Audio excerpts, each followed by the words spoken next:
Bom dia, sétimo ano. Então, hoje nós vamos dar continuidade aos nossos estudos sobre o sujeito. Antes, nós vamos fazer uma pequena revisão, certo?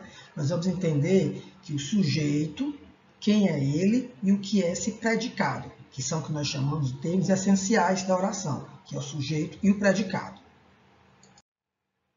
Bom, sujeito é um dos termos essenciais. É ele sobre o qual se diz alguma coisa. Então, o sujeito, a oração sempre fala sobre ele, diz algo sobre esse sujeito. O sujeito é quem pratica ou sofre essa ação. Vamos agora para algumas características desse sujeito. Primeiro, ele estabelece concordância com o predicado. Já sabemos que sujeito é quem pratica a ação, ou sofre, e predicado é a própria ação. A menina comprou um livro. No caso, a menina é o sujeito, comprou o livro é o predicado. No caso, o núcleo do predicado, o verbo comprou, está no singular, porque o sujeito está no singular. Se fosse os meninos, seria os meninos compraram um livro. Entendeu? Próximo. Constitui-se de um substantivo, um pronome substantivo ou ainda qualquer palavra substantivada. Bom, vamos lá. Substantivo. A menina comprou um livro. Substantivo, menina. Pronome substantivo. Ela comprou um livro. Ela, nesse caso, seria um pronome substantivo. Palavra substantivada. É quando eu pego uma palavra que não é o substantivo, é de qualquer outra classe de palavra, pode ser um adjetivo, pode ser um verbo, e transforma num substantivo. No caso, belo é um adjetivo. Todo mundo sabe que belo é um adjetivo. O carro é belo. Mas eu posso pegar esse belo e transformar em um substantivo. Quando eu digo, o Belo fez um show ontem à noite. Ou seja, eu transformei o adjetivo belo em um substantivo. No caso, o belo. E como é que eu faço essa substantivação? É só colocar o artigo na frente dele, que se transforma esse adjetivo em um substantivo. Certo? Vamos para a próxima. Núcleo do substantivo, núcleo do sujeito. Núcleo do sujeito é aquela palavra mais importante dentro do sujeito.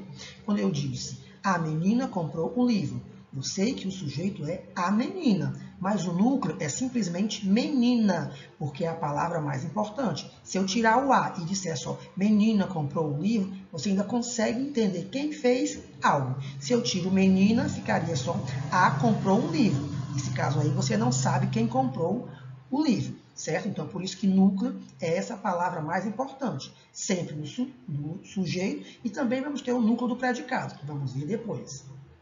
Certo? Agora vamos estudar alguns tipos de sujeito. Primeiro, sujeito simples, é quando você tem um único núcleo, ou seja, uma única palavra importante. Um exemplo, o menino quebrou a janela. No caso, o sujeito é o menino. E o núcleo desse sujeito seria menino, porque sem a palavra menino, a oração não teria um sentido completo, ficaria só o quebrou a janela. Quem quebrou? Já o composto é formado por dois ou mais núcleos. No caso aqui, João e José eram irmãos. Então, o núcleo seria o quê? José, João, certo? Porque são as mais importantes. Se eu tirar os dois, José, João, vai ficar e eram irmãos. Quem eram irmãos? Não sabe. Por isso que o sujeito composto ele sempre vai ter dois ou mais núcleos. Nesse caso aqui, teve dois, José e João. Desinencial, outro tipo que nós já vimos. É quando não aparece escrito, mas pela desinência número pessoal, ou seja, aquele pedacinho de palavra que aparece no final do verbo, você consegue identificar quem é esse sujeito.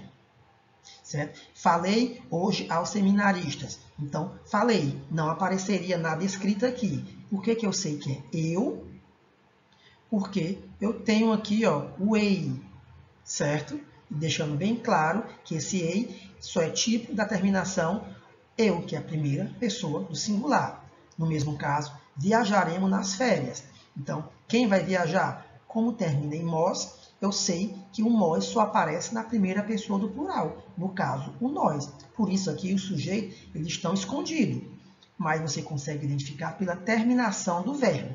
No caso, a primeira era eu e na segunda seria nós. Por isso que é um sujeito desinencial. Ele não aparece escrito, mas pelo final do verbo, pela desinência do verbo, você consegue identificar quem é esse sujeito. Agora nós vamos estudar outros tipos de sujeito, que é o sujeito indeterminado, que é quando não é possível determinado na oração. Certo? Quando eu digo, mandar o pintor concluir o serviço. Quem foi que mandou? Você consegue identificar aqui? Ah, pelo final aqui eu sei que é eles. Mas é eles quem? Precisa-se de costureiras. Quem que precisa? Você não sabe, tá certo? Então, deixa bem claro. Quando eu tenho um verbo aqui na terceira pessoa do plural, no caso, eles, toda vez que o verbo aparecer na terceira pessoa do plural, ou na terceira pessoa do singular, mais o pronome se, nós vamos ter o que nós classificamos como sujeito indeterminado. Bom, revisando. Para ser sujeito indeterminado, o verbo ou vai estar na terceira pessoa do plural, eles cantaram, falaram, pediram, rezaram, oraram. Você sabe que alguém fez isso, sabe que foi várias pessoas, mas não sabe quem. E verbo na terceira pessoa do singular, mais o se. Fala-se, pede-se, disse. Você sabe que alguém falou, que alguém pediu, que alguém disse, mas você não pode precisar quem seria essa pessoa, certo? Por isso que é sujeito indeterminado. O próximo é oração sem sujeito. Quando é que vai acontecer essas orações sem sujeito? São aquelas orações que só tem predicado, certo? Não tem quem praticou ou sofreu alguma ação. O sujeito aqui não vai interferir em nada. Ele nem aparece. Por isso que é uma oração sem sujeito. E quando é que vai acontecer essas orações sem sujeito? Vamos agora para o primeiro caso. Quando você tiver qualquer verbo que exprime, ou seja, dá ideia de fenômeno da natureza. Quais são eles? Chover, trovejar, nevar, anoitecer, amanhecer, relampejar, garoar. Todos esses verbos, quando eles aparecem nas frases, ele não tem sujeito. Por isso, a oração vai ser classificada como oração sem sujeito. Choveu muito hoje pela manhã. Bom, verbo chover, indicando fenômeno da natureza. Então, aqui eu classificaria como oração sem sujeito. Entendeu? Nevou na Holanda. Então, nevou, verbo nevar, verbo que indica um fenômeno natural, um fenômeno da natureza. Então, aí eu tenho uma oração sem sujeito. Amanheceu fazendo sol. Então, amanheceu, verbo que indica um fenômeno natural. Então, a oração também é uma oração sem sujeito. Ok? Vamos para o próximo caso. Quando você tiver o verbo haver, indicando existir. Ou seja, se você tem um verbo haver, tira esse verbo haver e coloca existir, então ele deveria indicar tempo transcorrido. Se ele indicar tempo transcorrido e na troca não acontecer nenhuma mudança, então isso também é um exemplo de oração sem sujeito. Exemplo, houve sérios problemas na rede da empresa. Ou seja, eu tenho um verbo haver, certo? Eu posso trocar por existir. Vamos lá. Existiu sérios problemas na rede da empresa. Ou seja, não teve problema. Não mudou o sentido. Então, aqui eu tenho um verbo haver indicando tempo transcorrido, ou seja, algo que já aconteceu. E posso trocar por existir. Então, é uma oração sem sujeito. No mesmo caso de há vários anos não viajamos juntos. Então, esse verbo haver dá a ideia de tempo transcorrido, algo que já aconteceu, ou pode substituir pelo verbo existir. Vamos ver. Existe vários anos, não dá, mas ele indica tempo transcorrido. Ou seja, se aqui ele indica tempo transcorrido, algo que já aconteceu, é algo que vem desde o passado, então aqui eu tenho uma oração sem sujeito também. Na primeira, o verbo haver, ele pode trocar por existir. Na segunda, ele indica tempo transcorrido, tempo já acontecido, tempo passado.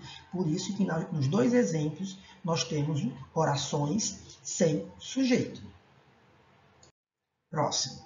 Quando você tem o verbo fazer, verbo ser e estar, indicando tempo transcorrido, novamente o tempo transcorrido, ou indique fenômeno da natureza, certo? Então, ele vai indicar tempo transcorrido, pode indicar tempo, que indica fenômeno da natureza. Faz 2 semanas que ele não viajamos.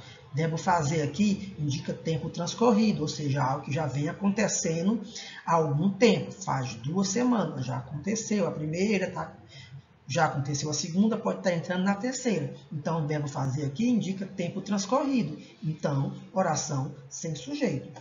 Já que está muito quente hoje, o verbo estar, ele não indica tempo transcorrido. Ele indica um tempo, indica fenômeno da natureza. Ou seja, está muito quente. É 10 de abril, é 14 de abril, no caso, certo? Então, aqui nós temos outro exemplo de oração sem sujeito. Então, nesses 2 exemplos aqui, nós temos o que nós chamamos de oração sem sujeito.